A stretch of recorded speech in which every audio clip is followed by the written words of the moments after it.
नमस्कार दर्शक बंधु, स्वागत है आप सभी का एक बार फिर से हमारे राधा रानी यूट्यूब चैनल में। सुंदर स्त्री देखकर काम वासना उत्पन्न क्यों हो जाती है, जानिए असली कारण। नमस्कार दर्शक बंधुओं, आज की जानकारी आपके लिए बहुत ही शिक्षाप्रद और उपयोगी बनती है, जिसमें आज हम आपको बताएंगे कि सुंदर स्त्री को देख करके मनुष्य के लिए वासना उत्पन्न क्यों हो जाती है, क्योंकि वासना में इतना मुग्ध हो जाता है जो अपने आचरण के लिए, अपनी मानवता के लिए, अपनी इंसानियत के लिए वो मनुष्य भूल जाता है। इसका क्या कारण है? तो दोस्तों, यही कारण आज मैं आपको इस वीडियो में बताने के लिए जा रहा हूं। आपसे निवेदन है, आप हमारी वीडियो की समाप्ति होने तक चैनल से जुड़े रहें और एक बहुत ही सुंदर कहानी के माध्यम से इस जानकारी को समझें कि ऐसा मनुष्य के साथ क्यों होता है। सुंदर स्त्री को देख करके वासना क्यों उसके अंदर जागृत हो जाती है, इसकी वजह क्या है? तो चलिए दोस्तों, जानते हैं इस कहानी के माध्यम से इसका असली कारण। प्रिय दर्शकों, बहुत समय पहले की बात है। गंगा के तट पर बसे एक छोटे से ग्राम शांतिपुर में एक अत्यंत तेजस्वी ब्रह्मचारी साधु रहते थे, जिनका नाम था विभावानंद। अष्टांग योग के वे आचार्य, मन और प्राण पर अद्भुत नियंत्रण। ग्रामवासी उन्हें देवतुल्य मानते, क्योंकि उनके स्पर्श मात्र से रोग मिट जाया करते थे। विमानंद साधु के लिए जीवन केवल साधना था, मन की अशुद्धि को भस्म करना, नश्वर देह को साधन बनाना, परम सत्य का साक्षात्कार करना। परंतु भाग्य साधकों की तपस्या की परीक्षा लेना कभी नहीं भूलता। मित्रों, गांव के किनारे विशाल वट वृक्ष के नीचे उनका आश्रम था। सुबह 4 बजे गायत्री मंत्र की गूंज से उनकी दिनचर्या आरंभ होती। गांव की महिलाएं और पुरुष दर्शन करने आते। किसी को रोग, किसी को मानसिक पीड़ा, किसी को संतान की इच्छा, सबका समाधान विभानंद देते। परंतु स्वयं वे किसी स्त्री से आंख तक नहीं मिलाते। उनके गुरु ने उन्हें अंतिम उपदेश दिया था कि बेटा, वासना वह शत्रु है जो साधना को राख बना देती है। इंद्रियों को साध ले, तभी परम तत्व सुलभ होगा।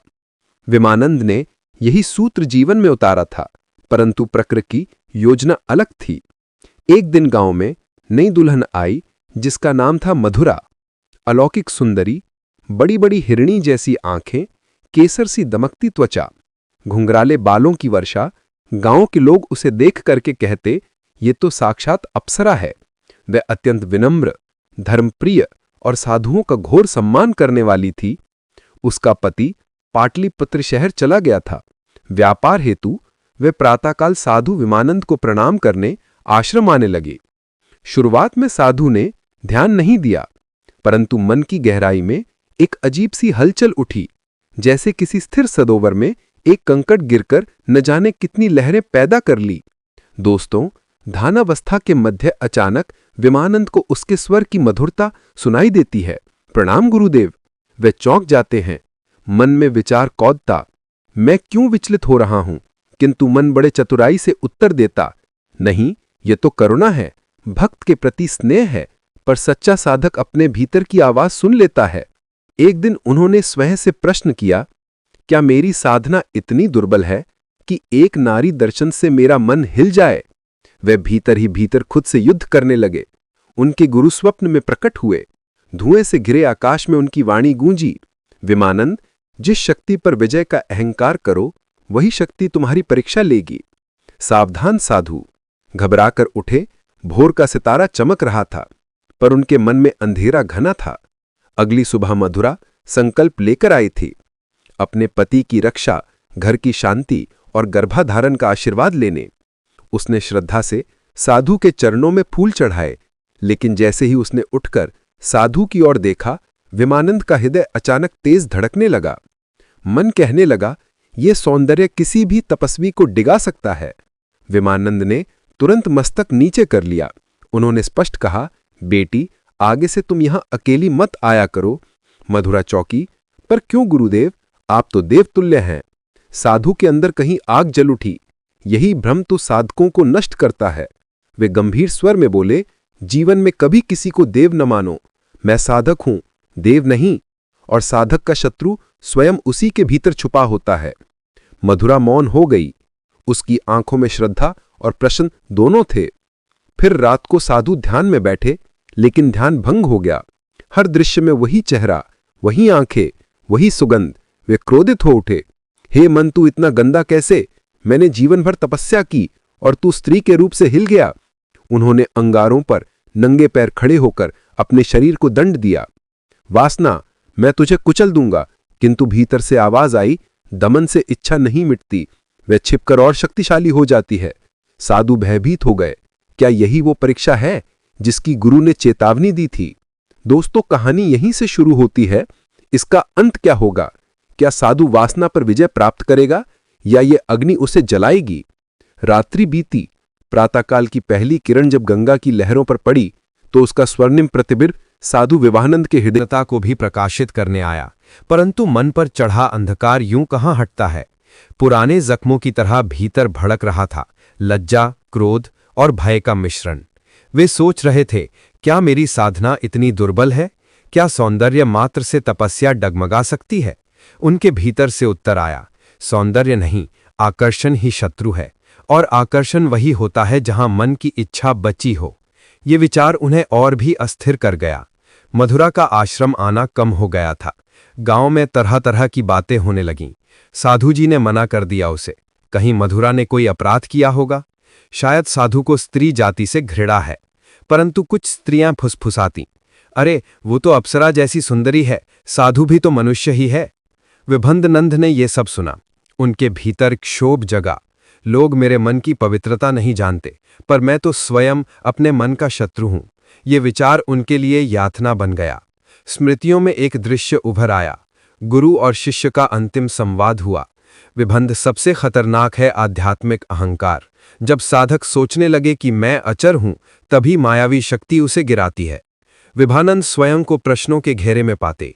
क्या मैं तपस्वी हूं या अहंकार में डूबा हुआ सन्यासी? 4 दिन बाद मधुरा फिर गौशाला आई। कदमों में संकोच, माथे पर पवित्रता की रेखा, हाथों में प्रसाद का थाल। उसने धीरे से कहा, गुरुदेव, मुझे क्षमा करें। मैंने क्या अपराध किया? यदि आपके दर्शनों से बाधा हो रही है तो मैं अब कभी नहीं आऊंगी। उसके आंसू मौसम की पहली वर्षा की बूंदों जैसे माटी के हृदय को भी पिघला देते। साधु भीतर से कांप उठे। उन्होंने मृत स्वर में कहा, बेटी, तुम्हारा कोई दोष नहीं है, दोष मेरे मन का है। मधुरा चकित, मन आपका? अरे, आप तो निर्विकार हैं गुरुदेव। ये बात उनके भीतर ज्वाला बनकर उभरा और वे चुप हो गए। रात गहरी हो चली थी। अचानक तूफान उठा, बिजली कड़की। वर्षा के प्रचंड शोर के बीच किसी ने आश्रम के द्वार पर दस्तक दी। साधु बाहर निकले। मधुरा भीगी हुई, घबराई हुई खड़ी थी। गुरुदेव, मेरे घर की छत गिर गई है, मुझे कोई आश्रय नहीं मिला, कृपया रात भर यहीं रहने दें। साधु का तन क्षण भर को थरथरा गया, मानो प्रकृति ने स्वयं परीक्षा की ज्वाला जलाई हो। वे बोले, ये मेरा तपोवन है, यहाँ किसी स्त्री का रात्रि निवास निषिद्ध है। मधुरा रो पड़ी, तो मैं कहाँ जाऊं गुरुदेव? रात काली है, जंगल में जंगली जानवर हैं। मन और धर्म की लड़ाई अंतःकरण में दहकने लगी। आखिर दया जीत गई। उन्होंने कहा, तुम अंदर नहीं, गौशाला में ठहरो। गौमाता की गोद सबसे सुरक्षित होती है। मधुरा ने कृतज्ञता से सिर झुका दिया। मधुरा तो सो गई, पर विभानंद की नींद छिन गई। वे बार बार ध्यान की मुद्रा में बैठते, पर मन गोकुल के नटखट बालक सा भाग भाग कर गौशाला की ओर जाता। उनकी श्वास भारी होने लगी, हृदय की गति तेज। मन कहता, सिर्फ देखने में क्या हर्ष, सौंदर्य भी तो ईश्वर की रचना है। पर बुद्धि फुसफुसाती, हर रचना में ईश्वर दिखता है, परंतु वासना की दृष्टि ईश्वर को ढक देती है। साधु ने जलती धूप अंगारों पर हाथ रखा। हे मन, शुद्ध हो जा। आधी रात थकान से विभानंद की आंखें लग गईं। स्वप्न में मधुरा सामने खड़ी थी, पर वह अब साधारण स्त्री नहीं थी, स्वर्ण आभा से दीप्त एक अप्सरा। वह मुस्कुराई, निकट आई। तुम तपस्वी हो, पर तुम्हारी तपस्या अधूरी है। ईश्वर की रचना से दूर भागना अभिमान है, वैरत्ति नहीं। उसकी सांसों की गर्मी साधु के रोम रोम में प्रवेश कर गई। वो बोली, मुझे स्वीकार करो, मैं खुद तुम्हारी परीक्षा हूं। साधु घबराकर जाग गए, शरीर पसीने से तरबतर हो गया। उन्होंने हाँफते हुए कहा, हे प्रभु, ये कैसी परीक्षा है? दोस्तों, सुबह होते ही मधुरा फिर चली गई, पर विभानंद का मन युद्ध भूमि बन चुका था। गांव से फिर एक वृद्ध आया। गुरुदेव, गांव के तालाब पर एक पावन संत विराज हैं, वे आपसे मिलना चाहते हैं। विभानंद ने सोचा, शायद ये भी गुरु कृपा है जो मुझे मार्ग दिखाए। उन्होंने संकल्प लिया, आज ही उस संत से मिलकर अपने मन पर विजय का उपाय खोजूंगा। जानूंगा। पर उन्हें नहीं पता था वो जाल, वो परीक्षा अभी तो प्रारंभ हुई है। तालाब के किनारे जहां हरे भरे वृक्षों की पत्तियां सुबह की रोशनी से चमक रही थीं, वहां एक अत्यंत तेजस्वी महात्मा पद्मासन में विराजे थे। महासिद्ध योगी रात्रि वीरानंद। उनकी आंखें बंद, किंतु मुखमंडल पर असीम शांति और तेज की आभा। जल तरंगों की आवाज मानो उनकी श्वास का ही संगीत हो। साधु वीमानंद उनके चरणों में प्रणाम कर मौन होकर खड़े रहे। कुछ ही क्षणों बाद योगी की दृष्टि खुली, आंखों में ब्रह्मांड की गहराई। उन्होंने बिना पूछे ही कहा, वीवानंद, मन विजय का दावा करना अग्नि से खेलना है। ये सुनते ही विभानंद के मन का द्वार कांप उठा। उन्होंने विनम्रता से पूछा, गुरुदेव, क्या मैं परीक्षा में असफल हो जाऊंगा? योगी मुस्कुराए, असफलता नहीं, परंतु अग्नि स्नान तो करना ही पड़ेगा। योगी आगे बोले, जिस स्त्री में तुम्हारा मन डोलता है वो साधारण नहीं, तब की देवी साध्वी कामनायनी का अवतार है। विवानंद चौंक गए। तब की देवी? योगी ने गंभीर स्वर में कहा, हाँ, परंतु सावधान, वो देवी जब माया के अधीन हो जाए तो इंद्रियों की ऐसी ज्वाला बनती है कि देवताओं तक को हरा दे।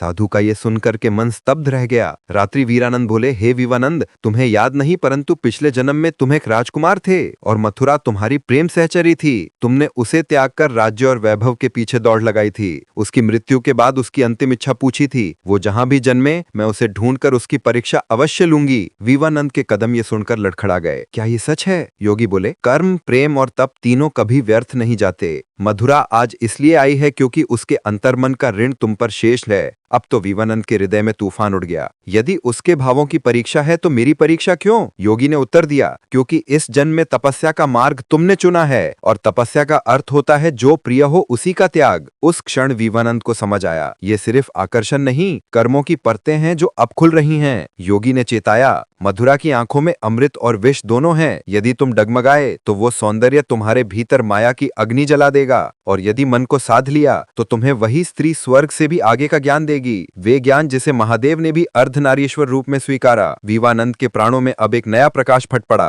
वे बोले, मैं तपस्वी हूँ, मैं अपने मन को काबू कर लूंगा। योगी ने सिर हिलाया, अहंकार ना करो विवानंद, मन को दबाया नहीं, देखा जाता है, स्वीकारा जाता है और सत्य में परिवर्तित किया जाता है। मित्रों, विदा लेते समय फिर योगी ने कहा, माया सुंदर है पर सत्य और भी सुंदर, तुम चुनोगे क्या? विवानंद ने बिना सोचे उत्तर दिया, सत्य। योगी ने मुस्कुरा करके कहा, फिर युद्ध के लिए तैयार रहो, अगली बेला निर्णायक होगी। साधु जब लौट रहे थे तो उनके भीतर एक नई शक्ति थी। वे बोले, ना मैं भागूंगा ना दमन करूंगा, मैं अपने मन को युद्ध भूमि में हराकर नहीं, ज्ञान से विजय बनाऊंगा। उनकी आंखों में संकल्प की ज्योति चमक रही थी। प्रिय दर्शकों, जब वे आश्रम पहुंचे, गौशाला के बाहर एक गाय घायल पड़ी थी और उसके पास मधुरा रोती हुई। वो बोली, गुरुदेव, उसे बचा लीजिए, मैं इसे सुबह से देख रही हूँ। साधु ने गाय पर हाथ रखा और मंत्रोच्चारण किया। गाय उठ खड़ी हुई। मधुरा ने विवानंद के चरण पकड़ लिए। आप देव हैं, आप मेरे जीवन का सहारा हैं। उसके मुख से निकले ये शब्द साधु के हृदय पर बिजली बनकर गिरे। उनकी श्वास रुक गई। वे पीछे हटे। नहीं नहीं, मैं सिर्फ साधक हूँ, मेरे स्पर्श में तुम्हारी परीक्षा छिपी है। मधुरा की आंखें नम हो गईं। आपसे दूर रहना मेरे लिए श्वास रोकने जैसा है। विवानंद अबाक हो गए। वे कुछ न बोले। उनका मन चीख उठा, हे प्रभु, ये कैसी उलझन? गांव वाले आए। गुरुदेव, आज पूर्णिमा की रात है, ग्राम में तांत्रिकों की दृष्टि का भय है, आप कृपा करके शांति यज्ञ करें। विवानंद मौन जो होने वाला था वो इस यज्ञ के बहाने ही होगा। पूर्णिमा की रात माया अपने पूर्ण तेज में होती है। आसमान में चंद्रमा चमक रहा था और उसके प्रकाश में मधुरा की आंखें और भी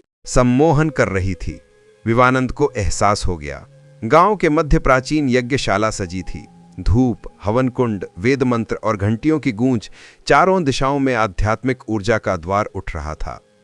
विवानंद साधु अग्नि के सम्मुख स्थिर बैठे, उनकी आंखें बंद और मन निश्चल, मानो संसार की कोई व्याकुलता उनसे छू तक ना सकती। पर मायावी शक्ति कभी चुप नहीं बैठती। चंद्रमा आसमान के मध्य में था। मधुरा भी यज्ञ में उपस्थित थी, सिर पर पल्लू, हाथ जोड़कर, पर उसकी आंखों में एक विचित्र कंपन। उसके मन में एक ऐसा आकर्षण जाग रहा था जिसे वे रोक नहीं पा रही थी। साधु के मंत्रोच्चारण मानो उसके हृदय में लहरी सी उठा रहे थे। वे साधु को देखते ही भूल जाती कि कौन है वे, क्या कर रही हैं, क्यों उनके भीतर ये आग जल रही है। साधु मंत्र बोलते, लेकिन उनके मन में छुपा शत्रु विचारों के रूप में उभरता। उनकी आंखें कितनी सुंदर हैं, उसका स्वर कितना मधुर है, केवल एक बार देख लूं तो क्या हो जाएगा। वे तुरंत हृदय में गीता का श्लोक स्मरण करते, ध्यानात् विस्मृति विस्मृति बुद्धि नाशो वासना ध्यान, स्मृति नाश बुद्धि नाश पतन, परंतु वासना साधना से अधिक चतुर होती है, वे धर्म का रूप धरकर प्रवेश करती है। अचानक अग्नि भड़क उठी, मानो हवन कुंड में कोई अदृश्य शक्ति उतर आई। विवानंद ने तुरंत आंखें खोली और देखा, अग्नि की लपटों में एक स्त्री का नृत्यशील छाया रूप। योगी रात्रि वीरानंद की चेता बनी, हृदय में कौंध उठी। माया सुंदर है पर सत्य और भी सुंदर, तुम चुनोगे क्या? साधु ने मंत्र तेज किए, ओम हृणी नमः तपोदेव स्वाहा। अग्नि शांत हुई पर मधुरा वैसे कांप उठी।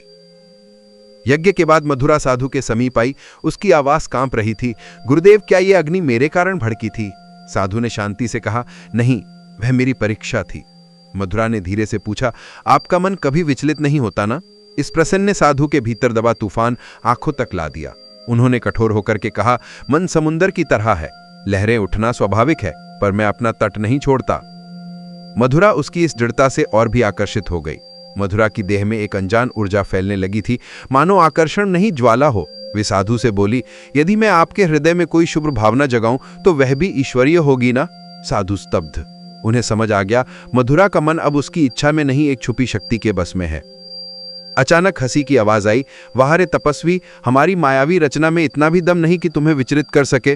3 तांत्रिक यज्ञशाला में आ खड़े हुए, उनकी आंखों में वासना का घना अंधकार। एक बोला, इसी स्त्री के रूप में हमने वासना में शक्ति बांधी है, तो कितना भी भाग ले, अंत में उसके चरणों में गिरना ही होगा। साधुओं के अपमान पर विवानंद का रक्तबल उठा। उन्होंने दंड उठाते हुए कहा, स्त्री शक्ति है, साधन नहीं। तुमने उसके रूप को अधर्म का हथियार बनाया है, यही तुम तीनों का अंत निश्चित। तांत्रिक हंसे, पहले अपने मन को जीत, फिर हमसे लड़ना। तांत्रिकों ने मंत्र पढ़े और अचानक मधुरा की आंखें बदल गईं। उनकी पलकें भारी, होठों पर मोहक मुस्कान जिसमें त्रिशूल की जगह दर्प था। वे साधु के करीब आई, एक एक कदम मृत्यु जैसे निकट आती है। साधु ने ध्यान जमाया, ओम काम नासकाय नमः। पर मधुरा की आवाज फुसफुसाती हुई, आपके मन में मेरे लिए झरना बहता है, उसे सूखा क्यों रखते हैं? साधु कांप गए, श्वास गहरी हो गई। उनकी आंखें एक पल को उससे मिल गई और यही मन घायल हुआ। अचानक उन्हें गुरु की वाणी याद आई, अग्नि को छूने से वह बुझती नहीं, आत्मा को पहचानो, वासना स्वयं राख हो जाएगी। साधु ने गंगा जल अपने मस्तक पर लगाया। उनके भीतर से तेज पुंज उठा। मधुरा, ये तुम नहीं बोल रही हो, ये तुम पर चढ़ी अधम शक्ति बोल रही है। मंत्रोच्चारण बड़ी तेज से हुआ, ओम नमः शिवाय। मधुरा की देह थरथराई और वे मूर्छित होकर के गिर पड़ी। तांत्रिक भयभीत होकर के पीछे हटे, ये साधु तो भावयोग में सिद्ध हैं। विवाहन बोले, अब तुम तीनों इस ग्राम को त्यागो, नहीं तो तप की ज्वाला तुम्हारे अस्तित्व को भस्म कर देगी। तांत्रिक भाग खड़े हुए।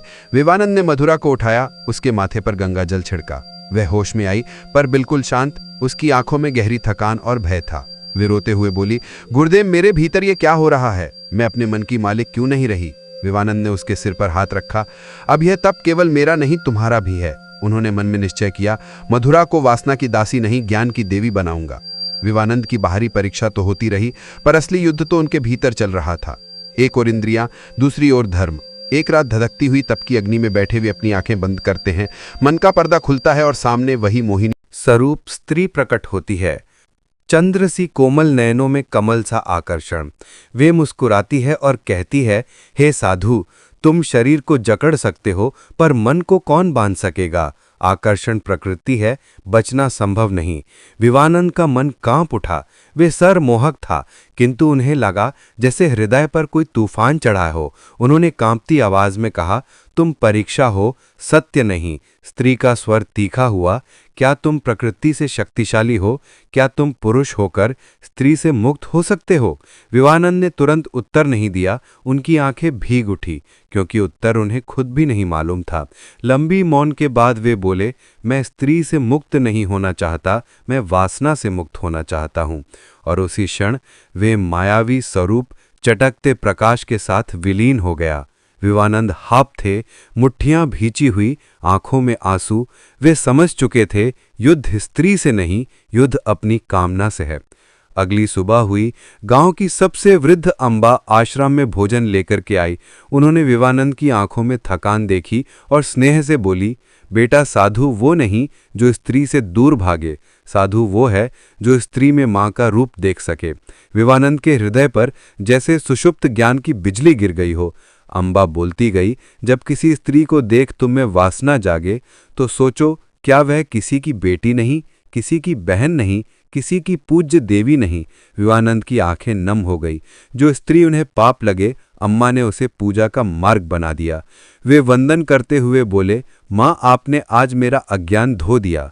अम्बा मुस्कुराई, देखो सन्यासी, देह का आकर्षण प्रकृति है, पर उसके आगे झुक जाना कमजोरी है। प्रिय दर्शकों, फिर कुछ दिन शांतिपूर्वक बीते, पर परीक्षा अभी शेष थी। एक संध्या काल लालिमा सेगा आकाश और पीपल के नीचे गहरी छाया। उसी समय वो दिव्य स्त्री प्रकट हुई, इस बार पहले से भी अधिक मोहक, मायावी, दिव्य, मानो 100 चंद्र एक रूप में आकर खड़े हो गए हों। उसने नजदीक आकर के कहा, विवानंद, अब तो स्वीकार कर लो, तुम मेरे आकर्षण से हार चुके हो। विवानंद ने स्थिर दृष्टि से कहा, आकर्षण तुम में नहीं, मेरे मन की कामना में था। अब मैं उसे पहचान चुका हूं। स्त्री हंसी, मधुर पर तीखी ध्वनि। क्या मुझे नारी का अपमान समझूं? विवानंद नम्रतापूर्वक बोले, नहीं देवी, नारी तो सृष्टि की जननी है। मेरी वासना ने उसे वस्तु बना दिया था, अब मैं दोष में त्याग चुका हूं। स्त्री का स्वर कांप गया, तो क्या मेरी सुंदरता का कोई अर्थ नहीं?